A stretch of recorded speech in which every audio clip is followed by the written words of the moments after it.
اعوذ باللہ من الشیطان الرجیم بسم اللہ الرحمن الرحیم السلام علیکم ورحمۃ اللہ وبرکاتہ۔ سامعین محترم، آج کا جو ہمارا ٹاپک ہے وہ یہ ہے کہ کیا وضو کا جو پانی ہے، جو آپ جس پانی سے وضو کر چکے ہیں، جو آپ کے جسم کو لگ چکا ہے، کیا وہ کپڑوں پر اگر لگے تو کپڑے ناپاک ہو جاتے ہیں یا نہیں؟ تو سامعین محترم، یاد رکھیے کہ جو وضو کرتے وقت اونچی جگہ پر بیٹھنا یہ سنت مستحبہ ہے، اور اس کے بعد یاد رکھیے کہ آپ نے جب وضو کرنا ہے، ایک تو آپ بے وضو تھے، آپ وضو کر رہے ہیں، تو اس وقت جب آپ کے جسم سے پانی لگ جائے گا تو وہ نجاست حکمیہ کو آپ کو، یعنی کہ آپ کے جسم کو نجاست حکمیہ سے پاک کر رہا ہوگا۔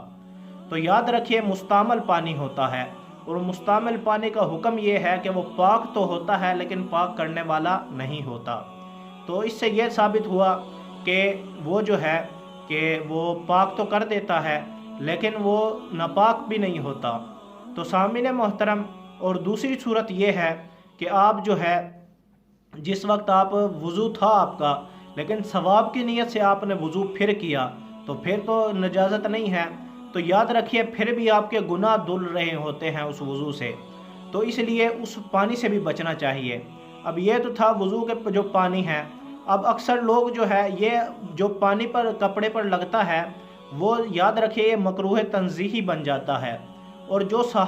جو حضرات پانی کا وہ پانی جو اپنے جسم کے ساتھ لگا ہوتا ہے وہ جھاڑتے ہوئے اسی طرح مسجد کے اندر چلے جاتے ہیں، تو یاد رکھیے یہ مکروہ تحریمی ہے، اور مکروہ تحریمی جو ہے وہ حرام کے برابر ہوتی ہے، یا حرام کے یعنی نزدیک ہوتی ہے۔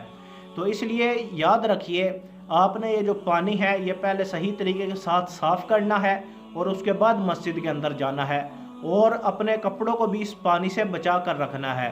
اس کا آسان طریقہ یہ ہے کہ اپنے ساتھ ایک خاص طور پر وہ تولیے والا رومال ہوتا ہے، اس کو رکھ لیں، اس سے صحیح طریقے کے ساتھ جذب ہوتا ہے۔ وضو کرنے کے بعد جو ہے آپ اپنے سارے جسم کو صاف کر کے پھر مسجد میں جائیں، اور اپنے کپڑوں کو بچانے کے لیے بھی یہی ہے کہ آپ اعضاء اپنے دھو کر پھر آپ اس کو صاف کر لیں، تاکہ آپ کے جو کپڑے بھی ہیں وہ بھی بچے رہیں، اور مسجد کے اندر بھی وضو کا جو استعمال شدہ پانی ہے وہ بھی گرنے سے بچا رہے۔ تو اللہ پاک سے دعا ہے اللہ پاک ہمیں فقہ کو صحیح طریقے کے ساتھ سمجھنے اور اس پر عمل کرنے کی توفیق عطا فرمائے۔ وآخر دعوانا ان الحمدللہ رب العالمین۔ اللہ اللہ اللہ